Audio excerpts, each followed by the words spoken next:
अब संवर अधिकार पूर्ण करते हुए संवर होने से जो ज्ञान हुआ उस ज्ञान की महिमा का कार्य करते 132वें कलश के द्वारा आचार्य संवर अधिकार को पूरा करते हैं और अधिकार के प्रारंभ में जिस ज्ञान का स्मरण किया था और जिस ज्ञान के उत्पन्न होने से संभव हुआ मेरे जीवन में सबसे पहले शांति का सैंपल अनुभव में आया, आनंद का सैंपल स्वाद में आया। उसका नाम संवर है। ये संवर होता है ज्ञान से, वेद विज्ञान से। प्रारंभ में भी ज्ञान का ही आचार्य ने स्मरण किया था और अब अंत में भी इसी ज्ञान का आचार्य स्मरण करते।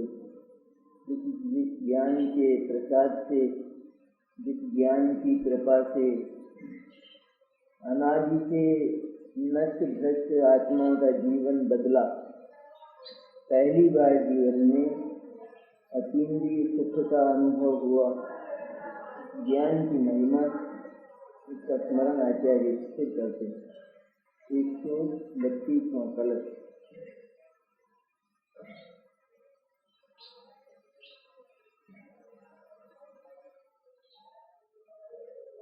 वेद ज्ञानोच्छलन कलना शुद्ध तत्वोपलम्बा द्राग ग्राम प्रलय करना कर्मणाम संवरे विभ्रतोषं परम मंगला लोक मंगलान्वितं ज्ञानं ज्ञाने नियतमुदितं शाश्वतो द्योतमेत। वेद ज्ञान प्रकट करने के अभ्यास से शुद्ध तत्व की उपलब्धि हुई। वो फिर क्रम है। ज्ञान का ही सारा का सारा महत्व है जीवन में। मोक्ष मार्ग में इतना संक्षेप भी है। इससे आत्मा अपने ज्ञान को जान ले, ज्ञान स्वभाव को जान ले, ज्ञान जो उसका अनादि का कर्म है, उस ज्ञान के कर्म के स्वरूप को जान ले, तो शुद्धात्मा की मन उस तत्व की, उस निधि की, जिसके बिना इसका जीवन एक क्षण भी सुख नहीं पा सका, आराम नहीं पा सका, उस शुद्धात्मा की उपलब्धि उस ज्ञान से हो जाती है। इसलिए वेद ज्ञान प्रकट करने के अभ्यास से, वेद ज्ञान अभ्यास से प्रकट होता है। वेद ज्ञान तकदीर से नहीं होता, वेद ज्ञान कर्म के उदय से नहीं होता, अज्ञ से वेद ज्ञान नहीं होता। वेद ज्ञान पुरुषार्थ से होता, परिश्रम से होता। इसके लिए सतत अंतर्मुख परिश्रम किया जाता है और वह परिश्रम भी सर्व समर्पण से, सर्व उद्यम से और संपूर्ण एकाग्रता से किया जाता है। सब अभ्यास से आत्मा की सिद्धि होती है। अभ्यास भी ऐसा होता है। वेद ज्ञान प्रकट करने के अभ्यास से, जैसे कोई लक्ष्य वेद करता है, निशाना लगाता है, तो वहाँ सर्व उद्यम वहाँ रहता है। लक्ष्य वेद करना हो, किसी को कहा जाए कि तुमको इस बिंदु पर बाण लगाना है, तो क्या करेगा वो? थोड़ा बहुत कुछ अपना जो प्रयत्न है उसको बाकी रखेगा, थोड़े प्रयत्न से वो लक्ष्य वेद करेगा। संपूर्ण एकाग्रता होगी, केवल उस एक बिंदु पर संपूर्ण रूप से एकाग्र हो जाएगा, सर्व उद्यम से लक्ष्य भेद करेगा। इस तरह भेद ज्ञान प्रकट किया जाता है, शुद्धात्मा के लक्ष्य से प्रकट किया जाता है, और उसका जो अभ्यास है वो सतत उद्यम, सर्व उद्यम और सर्व समर्पण से होता है। इसलिए अभ्यास है उसका। अभ्यास किसको कहते हैं? अभ्यास 6 महीने में किया जाए जिसको अभ्यास, कितने बरस में किया जाए जिसको अभ्यास करे। अभ्यास मैंने प्रशिक्षण एक क्षण में नहीं होता, एक क्षण में आज तक किसी को नहीं हुआ।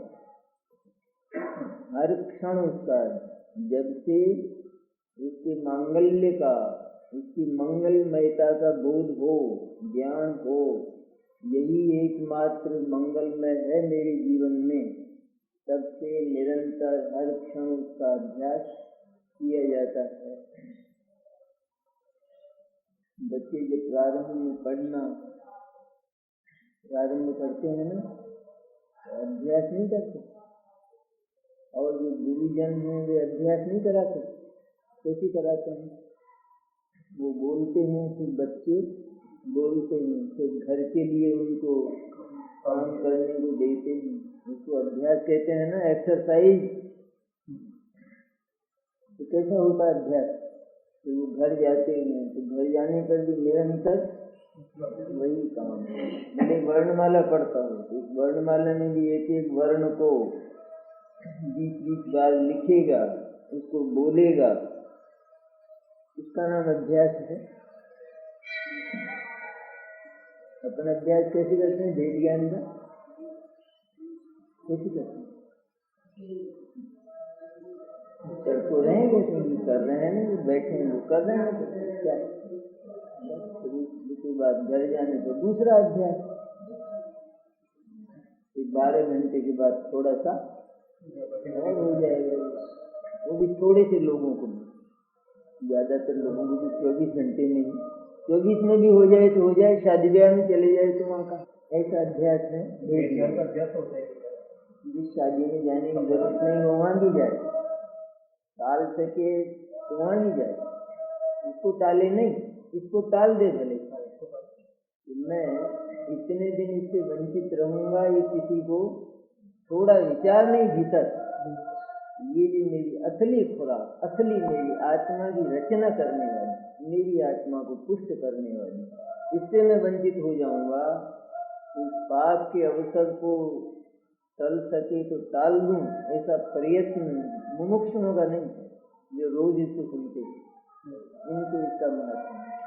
कैसा अभ्यास? यही अभ्यास है, आके बैठ गए ना, इसका नाम अभ्यास।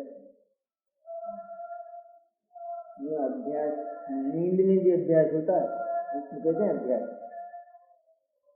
नींद में कैसा होता है?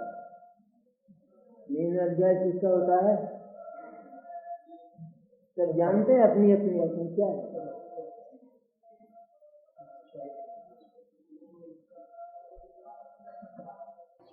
वेद ज्ञान प्रकट करने के अभ्यास से यहाँ भी एकाग्रता न रहे, क्या है उसका मर्म, प्रकरण का मर्म क्या है, वहाँ ज्ञान चौंच की तरह से न गड़े। यहाँ भी ऐसी स्थिति, ज्ञान स्थूल रहता है, ऊपर ही ऊपर घूमता है, बटा हुआ रहता है, विभाजित रहता है। इसलिए प्रश्न तो बात ही समझ में नहीं आ रही, कदाचित समझ में आ जाए तो फिर छुट्टी हुई।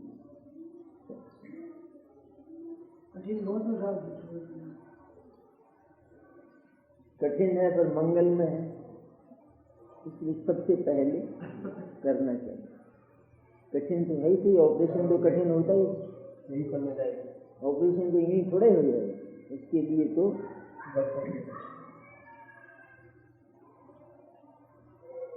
वेद ज्ञान प्रकट करने के अभ्यास से शुद्ध तत्व की उपलब्धि हुई। कहाँ मिलता है, कहाँ रहता है ये शुद्ध तत्व? हिमालय की कौन सी गुफा में शुद्ध तत्व कहाँ रहता है? विमल जी, यही है क्या? इसी गुफा में शुद्ध तत्व की उपलब्धि हुई।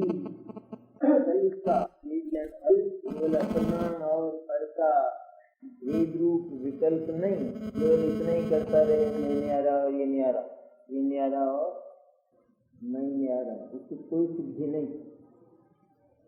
न्यारे तो हैं दोनों, पर दोनों में काम का कौन है? वो काम का है, ये काम का, दोनों ही न्यारे हैं। वो अपने से न्यारा और हम उससे न्यारे, ये दोनों न्यारे हैं ना। इन दोनों न्यारों में काम का कौन सा है? काम की केवल मेरी सत्ता है, यही शरण्य है, यही उपलब्ध हो सकती है, इसको प्राप्त किया जा सकता है। काम किससे चले? जिसको प्राप्त किया जा सके। जो प्राप्त ही ना हो सके तो कैसे काम आए? कैसे काम आए? किसी दूसरे के घर पर तो भोजन बने और हमको भूख लगी हो, काम कैसे आए? हमें कैसे मिले वो खाना? इस तरह अपने से न्यारे जितने पदार्थ हैं वे आत्मा को प्राप्त होते ही नहीं हैं, उपलब्ध होते ही नहीं हैं, तो उनसे आत्मा का काम चल नहीं सकता है। केवल एक ही तत्व है कि जो हर समय हमको उपलब्ध है, और वो है हमारा चैतन्य। उससे आत्मा का सारा काम चलता है, सर्व सिद्धि उसके अवलंबन से होती, और वो होता है वेद ज्ञान के अभ्यास से। वेद ज्ञान प्रकट करने के अभ्यास से शुद्ध तत्व की उपलब्धि हुई। शुद्ध तत्व की उपलब्धि से राग समूह का विलय हुआ। सुंदर है बात, ये एकदम क्रम है, बड़ा सुंदर, बड़ा मधुर, बड़ा मनोहर, जिस पर मन रीझ जाना चाहिए, ऐसा प्रकरण है। वेद ज्ञान का जो अभ्यास किया, उसका क्या फल हुआ कि उससे अपने शुद्ध चैतन्य की, संपूर्ण चैतन्य की, भरचक समृद्ध चैतन्य की उपलब्धि हुई। चैतन्य का वह प्रासाद मिला, चैतन्य का वह महल मिला कि जिसमें प्रविष्ट हो जाने पर एक भी जरूरत नहीं रहती, एक भी इच्छा नहीं रहती, सर्व इच्छाओं का अंत जहाँ हो जाता है, संपूर्ण तृप्ति जहाँ हो जाती है, उसको शुद्ध तत्व की उपलब्धि कहते हैं। वो चैतन्य गार, वो चैतन्य प्रासाद, वो चैतन्य का महल, वो अपना ही है। वेद ज्ञान से उसकी उपलब्धि होती है। फिर क्या हुआ? शुद्ध तत्व की उपलब्धि से राग समूह का विलय हुआ।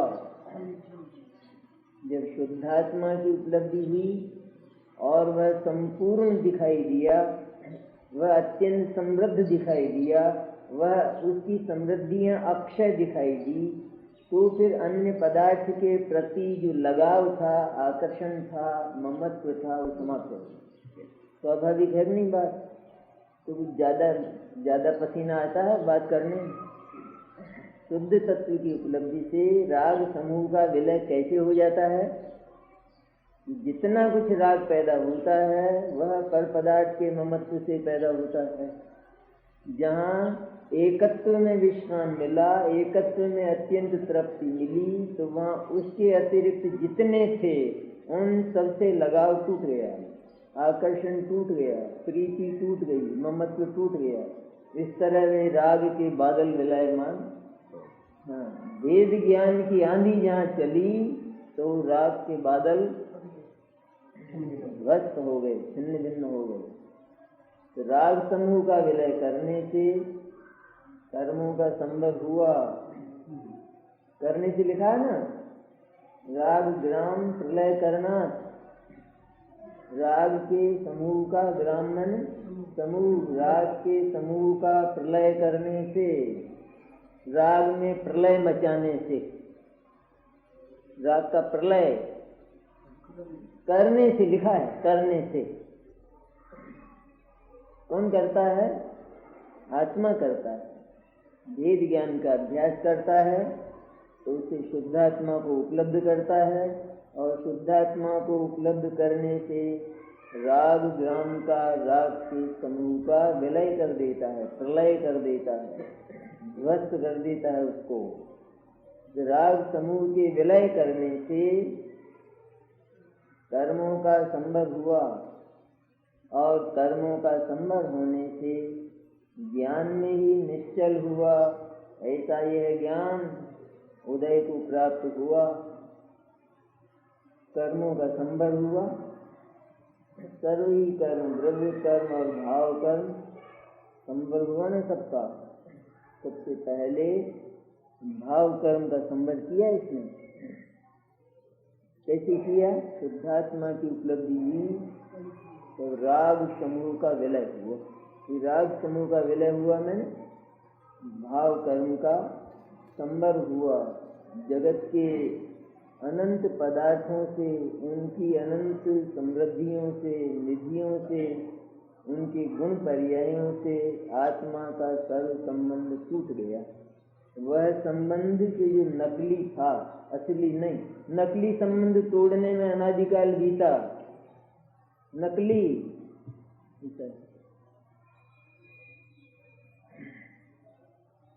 नकली संबंध में क्या है? कदाचित कोई गलत संबंध हो जाए, पीछे कहते हैं तलाक दे दो, और क्या इसमें क्या है? अगर फंस रहे हो बिना काम, भूल हो जाती है, कोई झगड़ा नहीं, तलाक दे दो।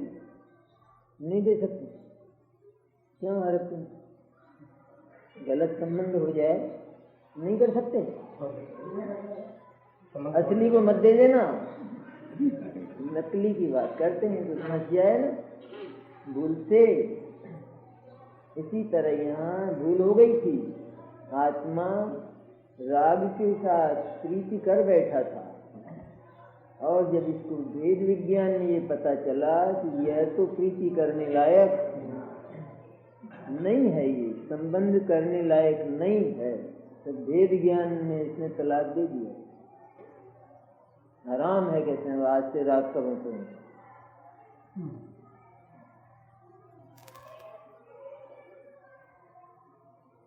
इस तरह कर्मों का संभव हुआ, तब द्रव्य कर्म भी रुक गए, और कर्मों का संभव होने से ज्ञान में ही निश्चल हुआ। ऐसा ये ज्ञान उदय को प्राप्त हुआ। क्या किया ज्ञान ने? वेद ज्ञान के अभ्यास से शुद्धात्मा की उपलब्धि हुई, और उस शुद्धात्मा की उपलब्धि का अर्थ है कि ज्ञान में ही निश्चल हो गया। वो शुद्धात्मा ज्ञान ही है, वो ज्ञान स्वरूप ही है, ज्ञान ही मुख्य है ना। ज्ञान के नाम से ही आत्मा को पुकारा जाता है। जिसमें, जिस पदार्थ में जिस गुण की मुख्यता होती है, असाधारणता होती है, तो उसको उसी नाम से पुकारा जाता है। मिस्ट्री में हम क्या विशेषता देखते हैं? मीठा। इसीलिए लाते हैं ना, सफेदी देखकर तो नहीं, सफेदी देखकर लाए तो फिटकड़ी भी, नमक भी आ जाए। तो बहुत सी बातें समान होने पर भी हम मिश्री को केवल एक ही नाम से पुकारते हैं। कोई बोलता है तो कहते हैं मिश्री है, बिल्कुल कहते हैं, बोलता है ना कोई मिश्री है, मिश्री मैंने क्या, तो बहुत मीठा बोलता, मिश्री मैंने मीठा, मधुर। बातें तो और भी हैं उसमें, और है ना सफेदी इत्यादि है या नहीं, पर हम उस नाम से नहीं पुकारते, क्योंकि उसमें एक ही असाधारणता है। इस तरह आत्मा में असाधारणता क्या है कि उसके पास ज्ञान है, जैसे मिश्री के पास मधुरता है, इसलिए हम उसको मधुरता के नाम से ही पुकारते हैं। इस तरह आत्मा के पास ज्ञान है तो आत्मा को ज्ञान ही कहते हैं, और वह ज्ञान जो वेद ज्ञान के अभ्यास से प्रकट हुआ, वही ज्ञान, वही शुद्ध ज्ञान, कोई न्यारा ज्ञान नहीं, ये अपना ज्ञान जो हर समय धंधा करता है दुनिया का, वो ज्ञान, वही ज्ञान वेद ज्ञान का अभ्यास करता हुआ शुद्धात्मा में निश्चल हो गया।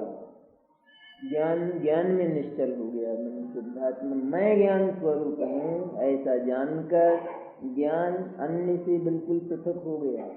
जो सिर्फ ज्ञान स्वरूप होता है उसे अन्य से क्या काम है? जो सिर्फ जानता ही है उसे दूसरे से कोई मतलब है ही नहीं, क्योंकि जहाँ सिर्फ जानना ही है, कुछ मिलना नहीं है, तो वहाँ क्या जानना है? क्या जानना है वहाँ? कुछ मिलना नहीं है तो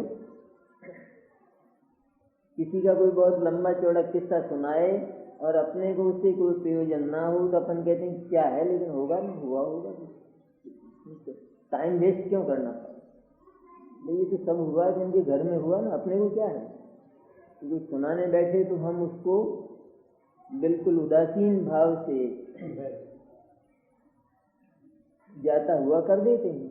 इसी तरह यहाँ जिस ज्ञान ने ये जाना कि मेरा आत्मा अर्थात मैं तो सिर्फ जानता ही हूँ, जानने वाला ही हूँ, जानने के अतिरिक्त मैं कुछ नहीं करता। जानने में कुछ मिलता है, मिलता तो कुछ नहीं, तो क्या जानना है? उस जानने से भी क्या कि जिस जानने में कुछ मिलता ना, इसलिए पर को जानना बंद करो, ऐसा कहते हैं। तुम जानने वाले तो हो, लेकिन तुम अन्य को सिर्फ जानते ही हो और जानने के अतिरिक्त कुछ और होता नहीं है, तो फिर इस जानने से तुमको कोई लाभ कोई फायदा नहीं है। इसलिए अन्य को जानना बंद करो और अपने को जानने से सब कुछ मिलता है, इसलिए अपने को जानना प्रारंभ करो। ये वेद ज्ञान का फल है। पर्यायिक चक्षु बंद करो, ऐसा आता है। तो संसार में पर्यायिक चक्षु बंद करने से द्रव्यार्थिक चक्षु खुलता है ना?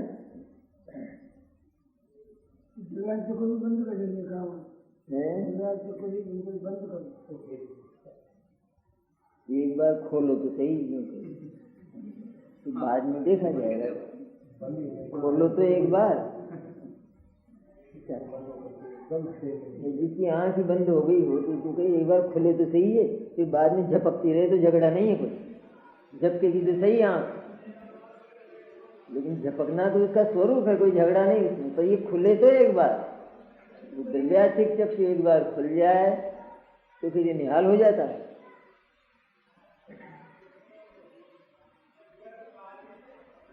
तो ज्ञान ज्ञान में ही निश्चल हुआ, ऐसा ये ज्ञान उदय को प्राप्त हुआ कि जो ज्ञान परम संतोष को धारण करता है। कितनी स्वाभाविक है बात, एकदम क्रम देखो, क्रम क्या हुआ इससे।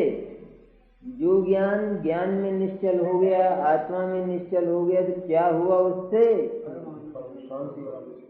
परम संतुष्ट परम तृप्त हो गया है वह उसमें कि जिसमें निश्चल हुआ है, जिसमें एकाग्र हुआ है, जिसमें रम गया है, उसमें वह परम संतोष का अनुभव करता है। इसका अर्थ यह हुआ कि अब जगत से उसे कोई जरूरत नहीं लगती। परम संतोष उसको परम चैतन्य में लगता है। इसलिए जगत के किसी भाव में, आत्मा से भिन्न भाव में उसको थोड़ा भी आकर्षण नहीं है, असंतोष नहीं कि आत्मा में जो संतोष और दूसरे से असंतोष, ऐसा नहीं है। असंतोष का नाम निशान नहीं है, क्योंकि जिसको संतोष भी हो और असंतोष भी हो तो उसको संतोष है या असंतोष है?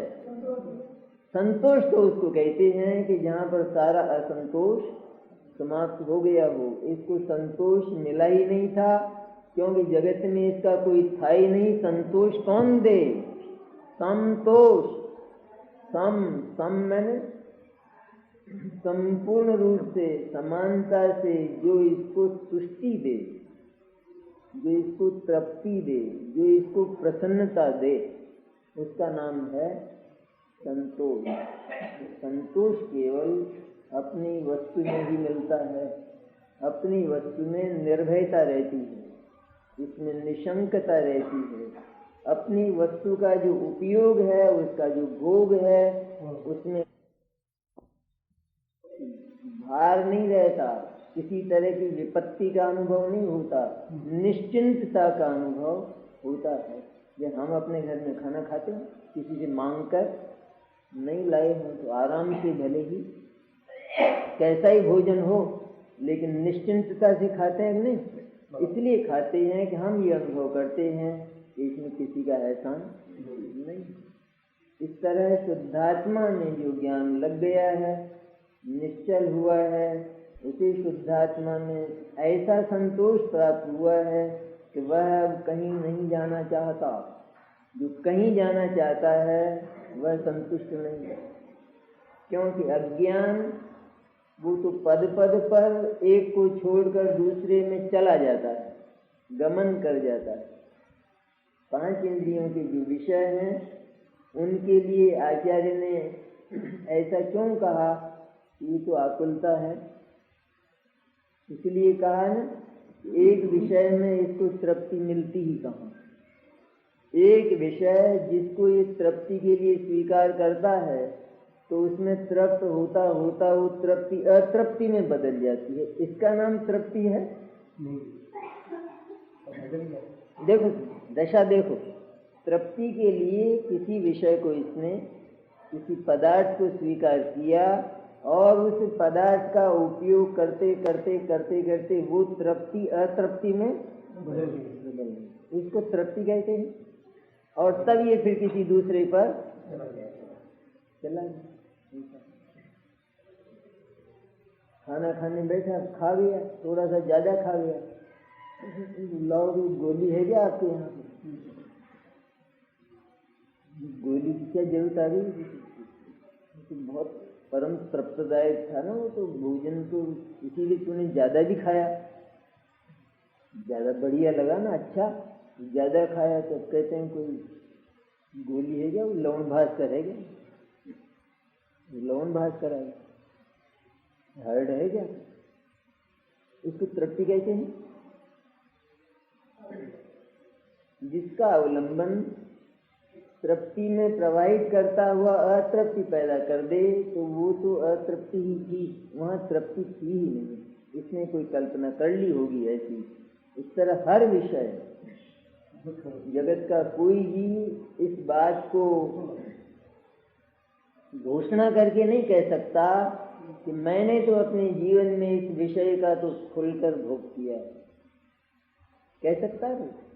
खाने की बात कैसे देखें तो मैंने तो ऐसा खाया जैसा किसी ने नहीं खाया। तो वो विषय तेरे को खा गया, तूने तो कोई उसको खाया नहीं, वो जीता ही नहीं अभी, लेकिन वो तेरे को खा गया, तू जीत गया। तू कहता है नहीं मेरे को पचता नहीं, ये क्या हो गया?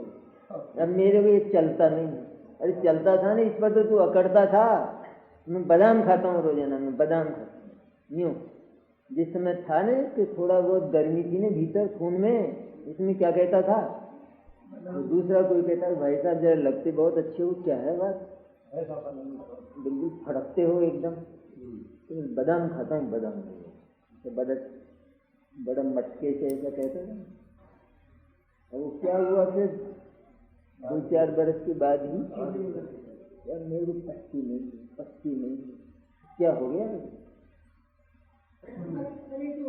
जिस पर इतना गर्व था ना,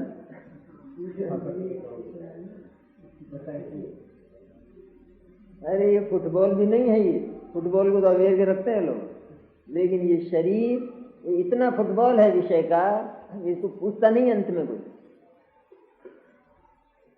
ऐसी दिक्कत है। इसलिए कोई भी विषय जगत का, क्योंकि तृप्ति देता ही नहीं है, स्थायी तृप्ति की गारंटी उसके पास नहीं है, इसलिए सचमुच हमारे संतोष के लिए वो कोई अवलंबन नहीं बन सकता है। और एक आत्मा, उसकी गारंटी है ये, एक बार तुम मेरे पास आ जाओगे तो फिर किसी दूसरे के पास नहीं जाओगे। इतना तुमको अगर दूसरे के पास ही जाना हो तो मेरे पास मत आना, ये भी कहता है।